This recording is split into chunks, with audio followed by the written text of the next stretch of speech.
I've gotten several requests to share my setup for when I create courses, so I wanted to do that. First of all, I'm going to step back and show you that this is just a regular bedroom with a nice big window in it. It's maybe 10 foot by 12 foot, 3 meters by 4 meters, or 3 by 3.5, something like that. I left a table in there and a drawer thing from a 3-drawer thing, file cabinet from IKEA, and set my laptop on it with the video camera, and then my audio set up behind that, and then another IKEA chair with a padding on it behind that. So as you can see, this is a nice white room to start with. I will go over here to show you the wall. See, it's just a nice off-white wall. I didn't do any kind of a screen. I did have to watch out for these shelf things because sometimes they would sneak into the picture if I set the camera up too high or too far away from the wall. There's the back of the file cabinet. So first I will show you the video camera, which is right here. It is the Logitech C920. It's a webcam that you just set up anywhere. You can move it around. And I just set it up right in front of my regular camera, and then I use it to record. I use that, I get a much better quality than I do off of the camera that comes with the MacBook, which is the second piece. It's a MacBook Pro from early 2015 that I've been using for the past 2.5 or so years. That is the base of my my setup here. It plugs in by USB, or the C920 plugs in by USB.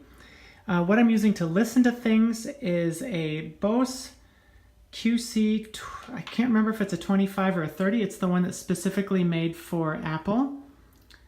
It is a sound noise canceling headset that I use. You can turn the noise canceling on and off right here. That means it's on, that means it's off. So there's my audio for listening to it. My audio for actually getting the audio, recording the audio. This is just a pop filter. It was probably 10 bucks, 10 euros at a store. I actually tried it both ways. Some of the videos turned out better with the pop filter on. This mic actually has a built-in pop filter, but I found it wasn't good enough for some points. So this, you can move this around so that it's exactly where you need it to be. You can, this piece here moves to make it easier to get it out of the picture and still have it between you and the mic. And the reason for that is when you say things like p and t, it'll make a popping sound on the audio recording, which can be bothersome. I'll show you so the mic stand itself, this was about 20 euros at a store. I just needed something that would hold the mic at the right height. This is all adjustable, so you can move this around, you can move it. It's got an arm where you can move the arm. It's got 3 legs which move. I can make it lower or higher. On this one, I can loosen it up and move the whole thing up and down. I can also move it here. The pop filter is actually separate. I'll show you that. This actually comes off because I bought it separately from the mic stand. The mic stand was maybe about 20 euros, so $25 US, and then the pop filter was somewhere between 5 and 10. But I knew I might need it because I'd had experience doing courses before. But see, here's the pop filter. Just comes right off. You can actually make this for very cheap by pantyhose. You can see this is really just something to stop the sound from hitting the mic. It's to diffuse the sound. So there's the mic without the pop filter on it. And so I'll tell you about the mic right now. This is the Samsung Meteor mic. It's about 70 bucks. The Logitech C920 camera is about $100. The Samsung Meteor mic is about $70. It comes with these. It's really nice and portable. Well, it doesn't quite work because it's plugged in. It plugs in the back. This is USB. This is plugged in right here. Right now, that's why the blue light is on. If I unplug this, you can see the blue light turn off. And then if I plug it back in, the blue light will turn back on.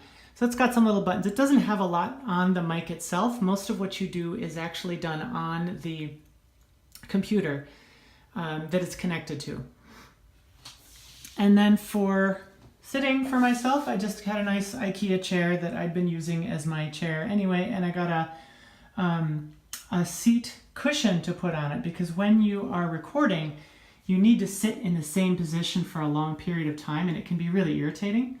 And you don't want to move because you don't want to screw it up, and you don't want to change where you are in the camera.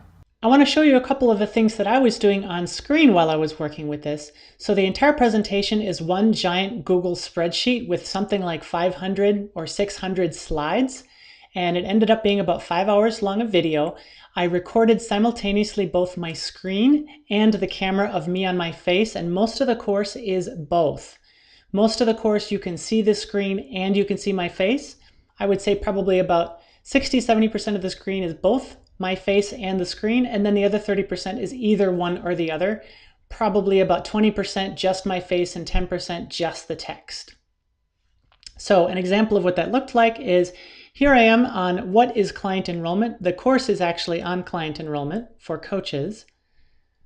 So let's take this into presentation mode, and here's what it looks like on my screen.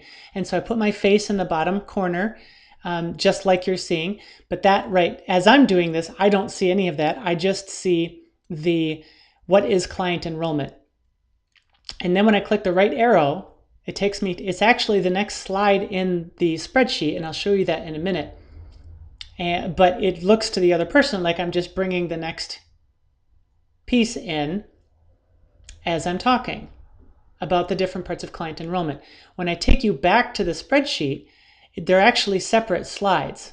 So I'm actually moving to the next slide, which has exactly what the last slide has, plus a little bit more. The other type of slide is when it's actually just on my face. So I would be in presentation mode looking at this, but looking directly into the camera. So all I can see is the screen, but all the viewer can see is my face. So I'm looking at my notes for myself and talking about it, but knowing that the only thing that's going to be viewable for the other person is actually my face. So I don't say those things. You can see I'm very serious about my crib notes for myself. And I also remind myself of which stories I'm going to tell. I also have a Trello board for the course. I have been working on this for a couple of months now. I have a marketer working with me. I also have a person helping me with the tech stuff. So we have a shared Trello board where we're working on different things at any given point. What I'm actually using to do the recordings is a program called Screenflow. Screenflow is for the Mac. Camtasia is a PC-friendly alternative. So I'm doing both the video and the audio through Screenflow, and I will do 80%, between 80 and 100% of my editing within Screenflow.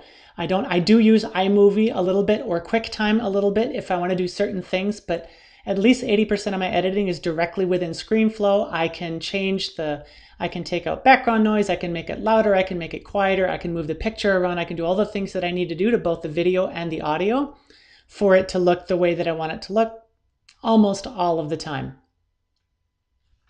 This is all being done on a 2015 MacBook Pro. And here are the specs, early 2015 MacBook Pro.